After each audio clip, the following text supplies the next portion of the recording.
Hello, Adam Bazalgette here, founder of SW Golf Academy. I'm here at the beautiful club at Mediterra in Naples. Today's subject, golf backswing drills to load power and increase driving distance. We'll have a look at that subject, look at some of the features that add power, and help you customize this so you can do it for your body and your skill sets, and of course give you a couple of drills.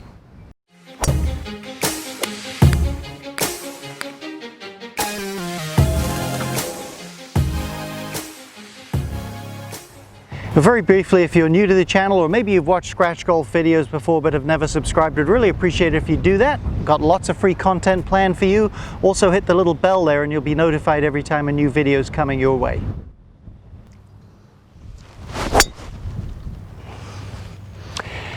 Okay, as we get into this subject, backswing drills, the basics of it are very, very simple. So put your thinking caps on. This isn't tormenting astrophysics or something like that. This is simple. It's an axis, a stick, and a ball. But a few simple principles will help set the table for everything we're going to do the rest of this video. And again, we'll be helping you customize this to suit yourself towards the end of the video. Let's have a look at some pros. Okay, a couple of things you'll want to keep in mind. Good mental pictures, if you will. Adam Scott there, that's a good mental picture in and of itself if you want to drive the ball well. Little tiny bump off the ball, so that's not uncommon to nudge away from the target. But once he's in motion, if you look at his head, which is the top of his axis, we could bracket his hips if you like, which would represent the bottom of the axis, so to speak, the spine.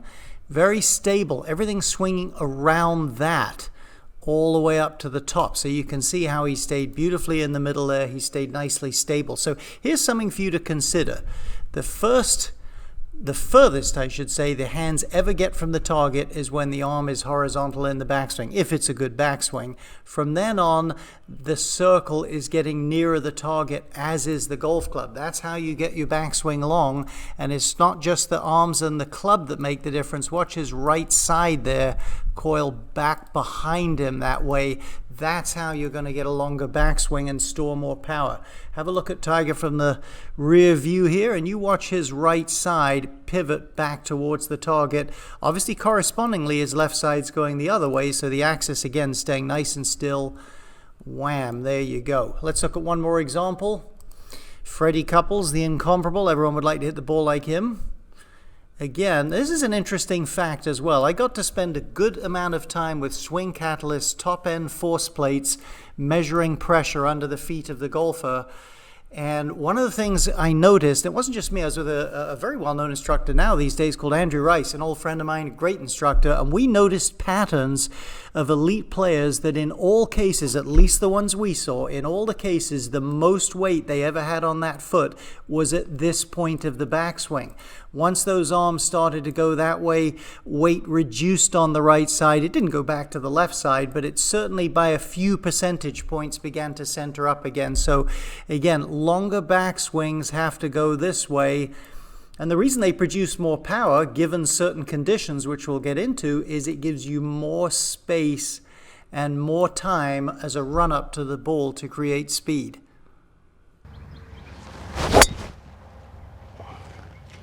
A decent shot for me right there. Okay, now we know from looking at the segment before, we touched on the fact longer is better because it gives you more time and space to build speed in the downswing. But how long is too long? Well, several factors you would want to consider. Can you hit the ball solidly? Listen, if you're not making solid contact pretty consistently with a driver, you need to change something that you're doing, because not only will that rob you of a lot of distance, you won't hit it very straight either. So for some people, if the backswing gets too long, even if they can create more speed, they don't hit it solidly. Can you maintain your balance? That's a key factor. If you're going to create energy, you have to have good balance. Also helps, of course, to hit the ball solidly. Can you keep your width? Sometimes people go back a little further and they actually collapse their radius. Pretty hard to generate a lot of power and hit it consistently when you do that. And of course, just different people have different athletic instincts. Some people are more hitters, some people are more swingers, etc. So quick look at a few great players that had huge success doing it different ways. Then we're going to get out and that'll help us customize for you what's the best look for you in your golf swing. Tom Watson on the left, 8 majors. Bobby Jones, I think it was 13 majors for him on the, Tom Watson on the left, Bobby Jones on the right. There's two pretty long swingers. No doubt the equipment Bobby Jones used, those soft wooden shafts, made a difference. You had to be more of a swinger of the club, but that's a long backswing. And in Bobby Jones, both of their cases, really a lot of lower body motion. Let's take a look at something a little different. How about John Rahm? Let's take him to the top of his backswing. Let's get Craig Stadler up. Get some of the light off that picture there. Two very fairly short backswings, I would say. So what are the reasons for that? Well, it's just individual style, really. But, certainly Craig Stadler's a big, burly, strong guy. I don't think it would suit him to make a long backswing. He'd probably get the club off plane and wouldn't be such a good player. Jon Rahm's just an explosive guy. He doesn't need a very big run-up to hit the ball solidly. A bit like Tony Finau, for instance, would be an example of that. Let's look at one more here. How about Patrick Reed? To me, this is middle of the road. Again, just a tiny bump off the ball, then a really good coil. Ample lower body motion, but not excessive. That is just a poster of a backswing. So here's the thing. If you can still hit the ball solidly when you get up there, we mentioned that a minute ago. If you can keep your balance, if you can keep your width, in other words, if you can manage it, all things being equal, a longer backswing is going to make you hit the ball further. You just watch the people that win the World Long Driving Contest and see if on average you see really long backswings or fairly short ones. You'll see really long ones. Individual style has to be accounted for, though. Okay, let's look at the body motion first, and we'll look at the arm motion at the end of the video. First drill I want you to do, it's a great drill, is the pivot drill. Get a driver, it's the longest club, put it behind your shoulders. If you're not flexible enough for that, get a broom handle or something and use that. This is a great drill if you do it properly. I'm going to give you 2 checkpoints for it in just a moment to make sure you're not violating the rules, so to speak. But here's the general idea. Can I get this trail side here, this hand behind my neck and up in the air? And can I correspondingly get my lead hand to point at least behind the ball?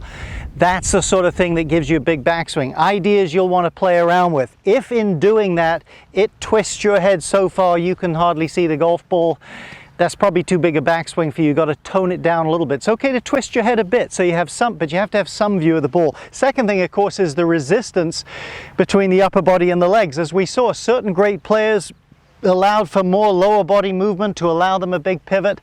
Just make sure if you're going to be one of those players, you don't move your legs first. They must react to this movement of the stick.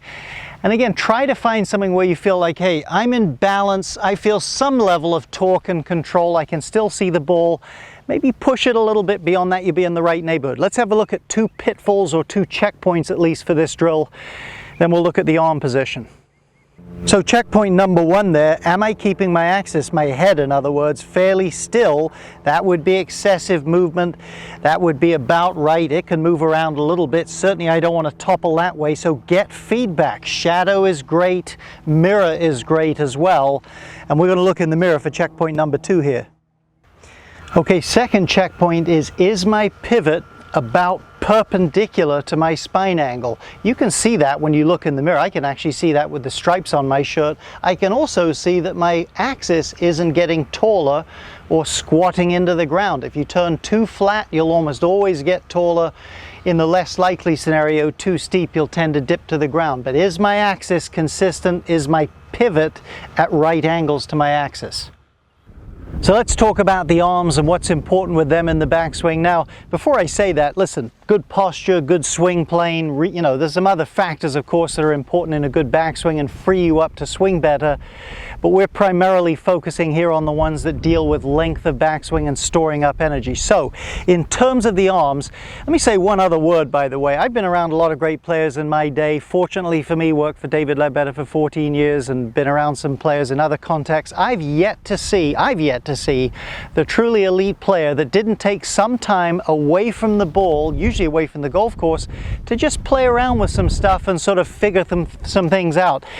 If you're going full speed like most people are at the ball every single time, your odds of really figuring out some things and finding the best swing to customize your own needs, not very good, I'll tell you. So do some of these things away from the golf course, minutes here, very pleasant minutes I might add. I hope if you're a golf enthusiast, you'll really get the feel that you'll need when you get out there to the golf course. Okay, point number 2 then regards this is the width. I'm telling you, so many golfers, they get up here, that trail arm overfolds and the club gets stuck to them here.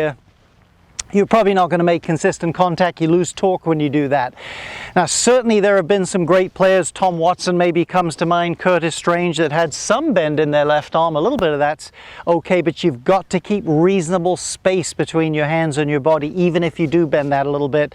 And I recommend you think more of this trail hand. Now, for most right-handed golfers, if their right hand is their dominant arm, it would be the reverse for left-handers. Not in every case, but generally, ask yourself this: if I was to hold back and throw something, would my arm fold beyond 90 degrees? I seriously doubt it. It would be somewhere like that. Much easier to create speed and energy. So that's kind of our guideline. And that's what I do. Put your arm out there. Push your wrist into a bent position. Feel some torque in there. That's the angle you've got to transport up there with that pivot. If you can keep that space and that angle, you're pretty much doing it right, even if this lead arm is broken down a little bit again. If you like this video, by the way, if you're finding it helpful, please hit the thumbs up button. We're happy to have that. Or any questions down there that you might have, comments. But think of it this way: get your pivot first, map out what you want with that, then play around with this trail arm, do some one-hand only swings. You can even put a club in there if you like, and start to get a sense of, hey, where is a good backswing length for me? What works for me? And just because you think you figured it out in the first few minutes in front of the mirror doesn't mean you may not need to modify it a little bit as you go. Hope this is helpful for you.